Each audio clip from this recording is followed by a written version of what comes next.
Atuk sambung cerita F-Team, namun sebelum pergi panjang lebar, Atuk nak bagi jelas dulu jangan orang keliru. Atuk tidak pernah berada dalam F-Team walau Atuk lama dalam cawangan khas Bukit Aman sejak 1969 hingga masuk bahagian jenayah barat Bukit Aman pada 1991, lebih 21 tahun. Dalam cawangan khas, Atuk bertugas dalam banyak cawangan termasuk memantau dan menyiasat kegiatan subversif dan Communist United Front (CUF) selama 11 tahun. Kemudian 3 tahun sebagai pegawai rehabilitasi tahanan di bawah ISA dan 5 tahun sebagai pensyarah di Sekolah Latihan Cawangan Khas SLCK mengajar pegawai-pegawai kanan mengenai selok-belok menyiasat secara sulit. Murid-murid Atuk bukan sahaja pegawai kanan cawangan khas tapi turut melatih pegawai-pegawai polis dari beberapa negara luar seperti Thailand, Sri Lanka. Atuk juga melatih pegawai-pegawai dari Jabatan Perdana Menteri, Badan Pencegah Rasuah dan Tentera. Selain itu, Atuk pernah bertugas di cawangan counter espionage di Bukit Aman, menyiasat kegiatan pegawai perisik dari negara asing di negara kita.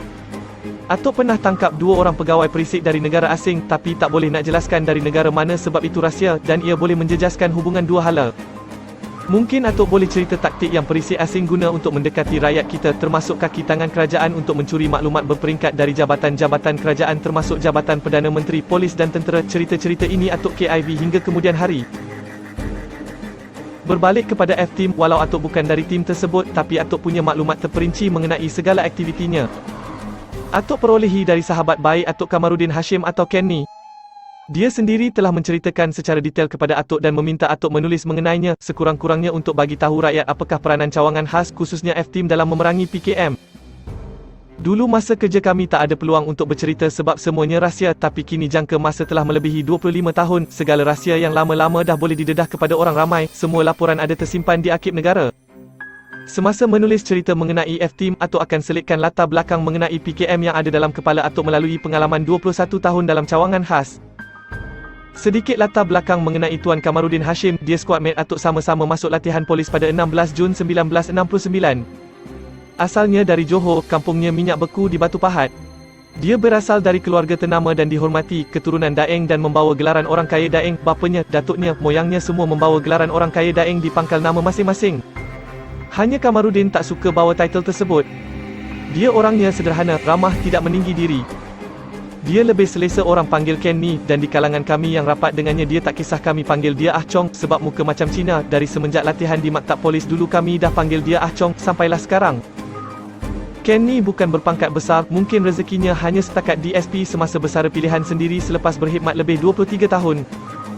Perwatakannya bersahaja, otak cerdik. Masa dalam latihan PI di Maktab Polis beliau adalah best student undang-undang. Fizikal cantik, tegap, handsome dan sangat berani. Tiada apa yang ditakutinya. Ilmu pertahanan dirinya hebat. Dia pernah terjun dari atas pokok setinggi 20 kaki tangkap komunis dengan tangan kosong. Sekali tumbuk di kepala komunis tu terus pengsan, dia pernah beradu senjata dengan perompak negara jiran yang kononnya kebal dan dapat menikamnya sampai mati. Semua cerita ni ada di tangan Atuk. Atuk dari dulu rapat dengan dia, malah kami pernah sama-sama pergi berkursus CIA di Washington DC pada tahun 1986 di mana kami diajar oleh veteran-veteran CIA mengenai teknik-teknik penyiasatan. Kenny selepas latihan PI dia diserap ke cawangan tugas AM sebagai pegawai penyiasat, namun tugas itu tidak sesuai bagi dirinya sebab kurang mencabar. Masa tu keadaan keselamatan negara kucak-kacir akibat serangan pasukan bersenjata PKM. Oleh itu dia mohon masuk pasukan polis hutan PPH, barulah dia rasa puas dapat masuk hutan mencari dan memburu musuh. Beberapa kali beliau dihantar untuk operasi di hutan-hutan Sarawak dan sempadan Thailand. Satu kejadian berlaku pada 9 September 1972. Hari tu hari lahirnya yang ke-23, kalau orang lain di hari lahir bersukaria dengan kawan-kawan atau keluarga, tapi Kenny menyambut lahirnya dalam hutan tebal di Raskom Sibu, Sarawak. Pagi tu dia memimpin platunnya merayap-rayap dalam hutan mencari komunis. Setiap langkah perlu berhati-hati, watir terpijak jerangkap samar, mata sentiasa liar takut diserang musuh. Jam 11 pagi, Kenny ternampak kelibat musuh sebelah kanan 5 ke 6 orang, lantas memberi signal kepada platunnya. Nasib baik musuh belum nampak mereka. Kenny menembak PGK yang hampir sekali tepat mengenai sasaran tapi tak pasti mati atau tidak. Berikutnya berlaku pertempuran peluru simpang siur di atas kepala. Tembak-menembak berlarutan setengah jam, nasib baik Kenny dan platunnya tak ada yang cedera. Tiba-tiba tembakan dari musuh berhenti, keadaan menjadi senyap. Kenny tahu mereka telah berundur, mungkin kehabisan peluru atau untuk membawa lari rakan mereka yang cedera. Kenny mengambil tindakan memburu. Trek mereka jelas kelihatan, kesan darah pun ada. Beberapa lama memburu akhirnya jejak musuh hilang. Kenny kemudian menumpu usaha mencari search di kawasan sekeliling, akhirnya berjaya menjumpai kemah musuh yang tersorok. Ia masih digunakan, dalamnya penuh dengan bom buatan sendiri dan jerangkap samar. Kenny tanpa pengalaman dan pengetahuan mengenai jerangkap samar, dia cuba matikan beberapa bom-bom dan bawa balik ke company HQ. Satu tindakan berani tapi kurang bijak, maklumlah kalau meletup. Tapi memandangkan Kenny memang punya naluri ingin mencuba, dia tetap melakukannya dan berjaya. Ketua kagum dengan keberanian Kenny, ini membuat beliau kemudian terpilih menyertai kursus pakar bom dan jerangkap samar di SLPPH Ulu Kinta. Jurulatihnya termasuk pakar-pakar bom tentera SAS British. Kepakaran ini kelak amat berguna buat Kenny semasa dia dalam CID dan F-Team. Malah semasa Komunis Underground hebat menyerang kedudukan kem PPH, meletupkan tugu negara dan memasang bendera komunis yang diletak bom jerangkap samar di sekitar bandaraya pada tahun 1975 dan 76, Kenny memainkan peranan penting mematikan bom-bom tersebut. Keberanian dan kebijaksanaan Kenny sentiasa menjadi perhatian pihak atasan. Lalu pada tahun 1976 beliau dipilih khas untuk mengetuai F-Team, satu pasukan elit di dalam cawangan khas. Kerjanya mencari perisikan mengenai pengganas komunis dan anggota underground dan eksploitasikan setiap maklumat untuk menghapuskan musuh. Hari pertama melapor diri pada 1 Jun 1976, Kenny dibawa menghadap bos nombor 1, Datuk Wan Yaakob, pangkat SAC. Kali pertama dia menghadap pegawai pangkat besar. Kata Datuk Wan Yaakob, hanya kamu seorang telah dipilih dari kalangan semua pegawai yang ada kerana aku yakin atas kemampuan kamu. Kamu akan mengetuai F-Team, kerjanya mencari perisikan terhadap musuh. Kamu akan mengetuai pasukan, kebanyakan anggotanya terdiri dari bekas pengganas yang berpengalaman, semua orang Cina. Kamu akan hidup dengan mereka, makan tidur dengan mereka, kerja kita tangkap komunis hidup-hidup. Satu pesanan Datuk Wan Yaakob yang membakar semangat Kenny. Kata Datuk Wan Yaakob, buktikan kepada aku, buktikan kepada PDRM bahawa kita orang Melayu boleh buat apa yang pegawai bangsa asing boleh buat.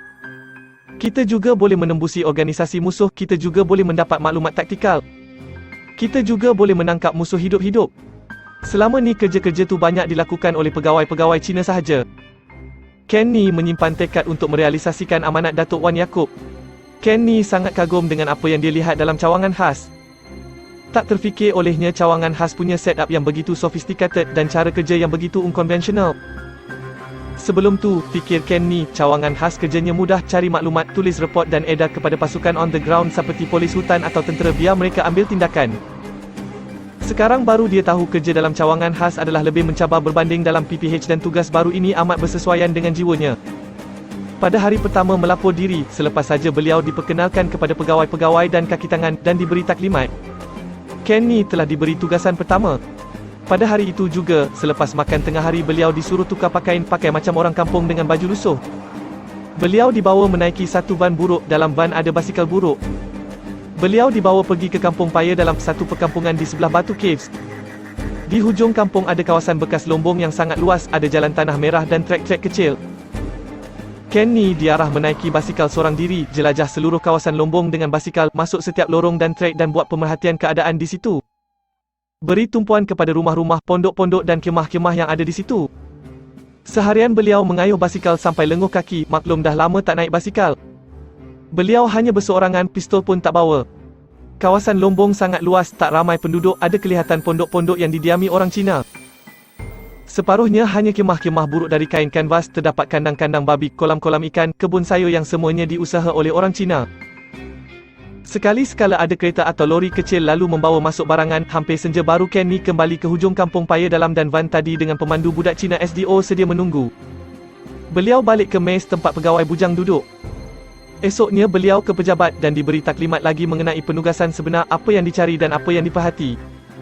Hari-hari berikutnya, selama lebih 1 bulan, Kenny telah memasuki kawasan bekas lombong itu naik basikal menyamar macam orang kampung dan buat pemerhatian. Cawangan khas ketika itu hendak melancarkan satu operasi sulit dipanggil Operasi Ginseng. Ginseng adalah perubatan Cina dan operasi ini ada kaitan dengan perubatan Cina. Operasi ini akan bergantung kepada maklumat yang disampaikan oleh seorang wanita Cina pertengahan umur. Dia adalah sumber sos cawangan khas. Dia seorang anggota underground komunis yang sangat dipercayai. Dia telah berbelas tahun terlibat dengan kerja-kerja underground. Dia juga menjadi orang kepercayaan musuh termasuk ketua komunis Chong Cho. Dia juga adalah link di antara pengganas komunis di hutan dengan anggota underground di bandar. Tapi cawangan khas dengan segala kebijaksanaannya telah turn over anggota underground ini. Sekarang dia jadi sos cawangan khas dan dia bersedia memberi maklumat kepada cawangan khas secara sukarela. Kenny berulang-alik naik basikal setiap hari dalam kawasan lombong itu untuk memerhatikan signal dari sos berkenaan. Sos tak boleh ditemui secara terbuka, perhubungan mesti rahsia. Masa tu mana ada handphone untuk berhubung. Cawangan khas telah dapat maklumat bahawa pengganas komunis dari hutan biasa datang ke kawasan itu untuk bertemu dengan underground kontak mereka dan sos lah yang mengaturkan perjumpaan mereka. Sos akan komunikate kepada cawangan khas apabila dapat tahu tarikh dan masa PGK akan datang, signal tertentu yang akan diberikan kepada Kenny untuk memaklumkan kepadanya. Selepas lebih sebulan, pada Julai 1976 signal yang ditunggu-tunggu sudah tiba. Cawangan khas sudah tahu dengan tepat bila pengganas komunis akan datang ke suatu tempat yang telah dijanjikan pada waktu subuh. Masa untuk Kenny bertindak telah tiba. Beliau mengetuai pasukan F-Team termasuk 3 orang operatif bekas pengganas. Kenny membawa juga bersamanya bos beliau, seorang pegawai Cina nama Tuan Estate, pergi ke kawasan itu naik van buruk sebelum tengah malam. Mereka diturunkan di suatu tempat untuk buat serang hendap. Terpaksa duduk dalam gelap gelita menunggu siang, tidak boleh bising, tak boleh bergerak atau hisap rokok, batuk pun tak boleh. Selepas beberapa jam menunggu, matahari baru mula menyingsing naik, sama-sama mereka nampak 2 lembaga di perkarangan sebuah rumah. Pengganas sudah sampai. Dalam operasi ini mereka dikehendaki membunuh musuh dan bukan tangkap atas sebab-sebab tertentu.